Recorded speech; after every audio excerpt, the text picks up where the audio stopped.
Bien, bonjour à toutes et à tous.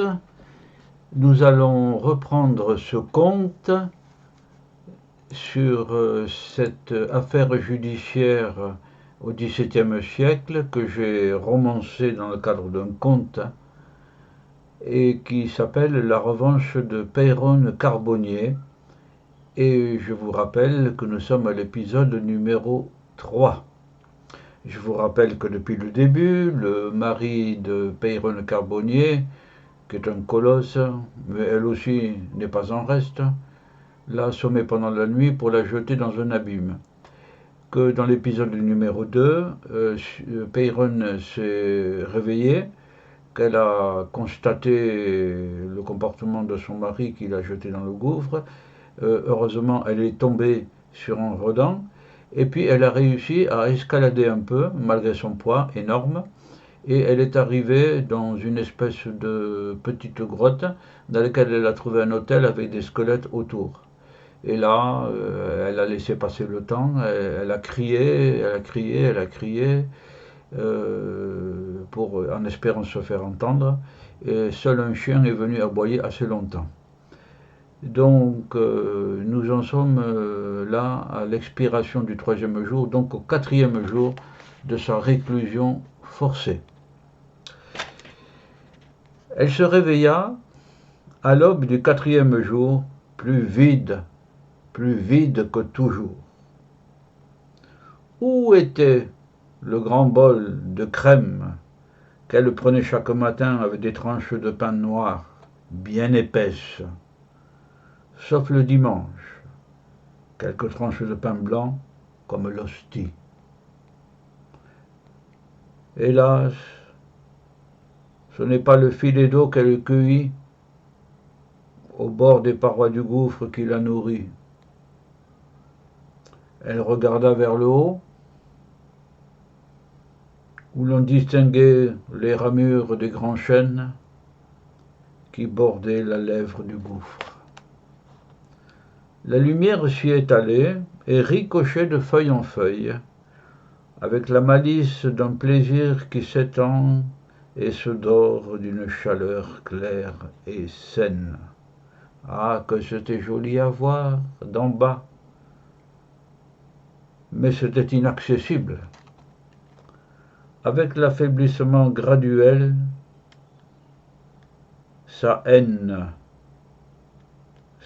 violente qu'on a vue dans le deuxième épisode, contre Pierre s'était amenuisée.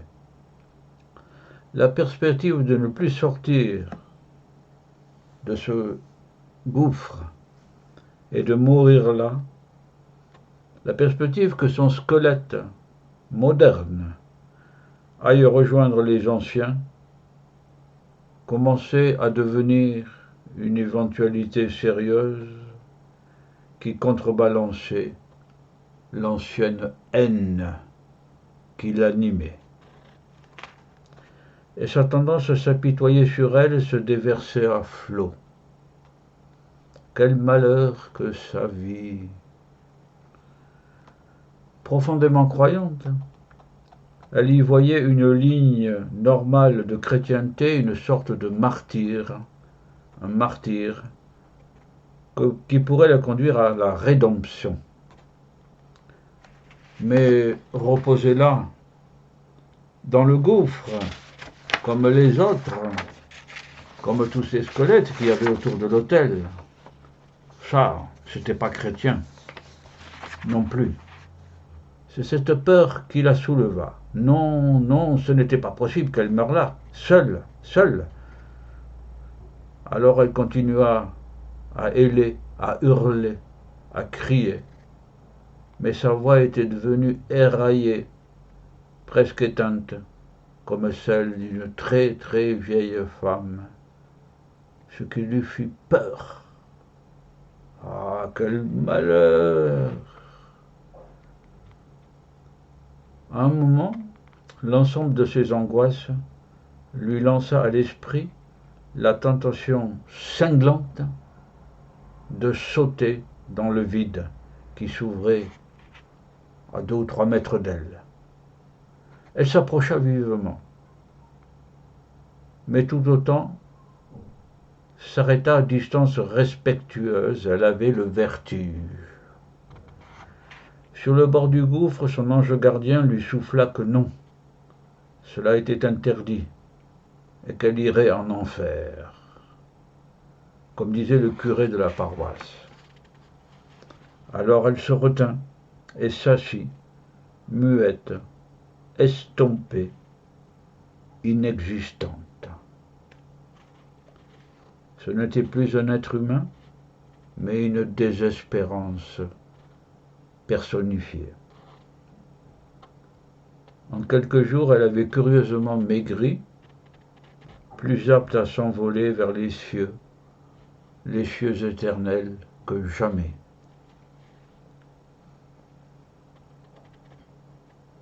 Elle est donc passée de la révolte à la résignation. Reprenons le cours de ce dossier. Les jours passèrent ainsi. Péronne ne bougeait presque plus, se levant juste pour quelques pas titubants, les yeux baissés à terre, et plus que jamais levé vers l'échancrure de ce ciel bleu qui se détachait là-haut, là-haut. Elle avait abandonné tout espoir.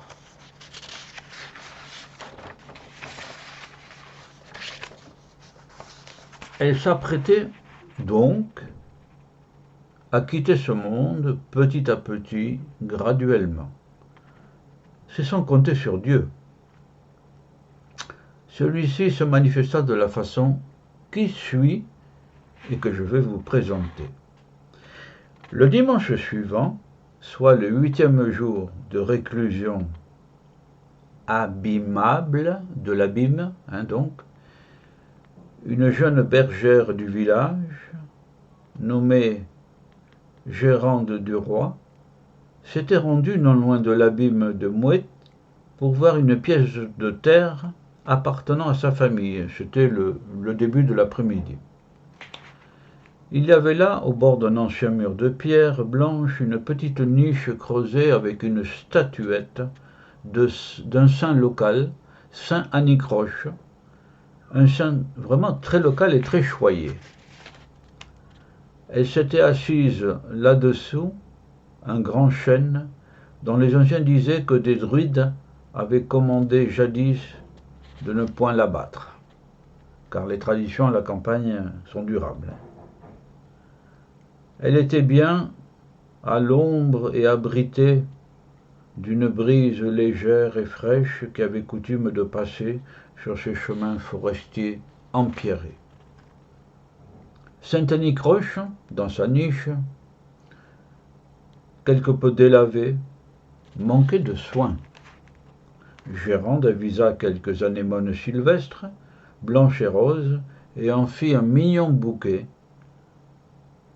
qu'elle lia d'un jonc et le plaça dans la niche près de la statuette. C'est alors qu'une brise inaccoutumée, se fraya un chemin à travers sa chevelure noire et parvenant à ses oreilles le murmura « Va muette, va muette ». Gérande, étonnée, regarda autour d'elle. Derrière le muret de pierre, il n'y avait personne. Elle se sentit tout à coup pleine de joie, d'allégresse, comme si une sainte mission lui était confiée, mais sans en connaître et en savoir la portée.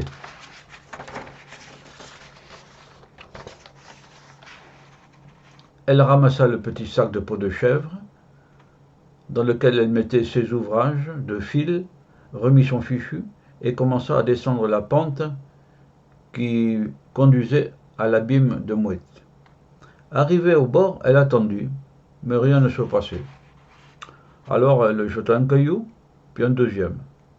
C'est alors qu'une autre voix lui parla, mais cette fois, non pas d'en haut, mais d'en bas. Elle fit le signe de croix. Était-ce le diable qui remontait des enfers? Mais non, cette voix faible, perdue, presque inaudible, avait quelque chose de connu. Gérande demanda: « Par Saint-Anicroche, qui es-tu » La réponse vint presque inaudible. Alors Gérande reprit: « Si tu es le diable, va-t'en, va-t'en. Ce matin je suis allé à la messe. » La voix d'en bas se fit plus forte. « Je ne suis pas le diable, mais Péronne Carbonnier. » Gérande eut du mal à comprendre. « Péronne Carbonnier? Mais qu'est-ce que tu fais là? Qu'est-ce que tu fais là? Tu fais commerce avec le mal ?» La voix étouffée lui répondit: « Tais-toi, bavarde, et tire-moi plutôt de là. Je suis à bout. » Alors Gérande reprit: « Prends patience, je vais chercher du monde au village. » Voilà cet épisode numéro 3, par lequel nous arrivons à un passage où sans doute Péronne va réussir à s'en sortir. Et quelle va être alors sa vengeance à l'égard de son mari? Elle sera terrible, à tel point que le curé se demandera de quel côté est le diable. Nous verrons ça dans le 4e et dernier épisode de la revanche de Péronne Carbonnier.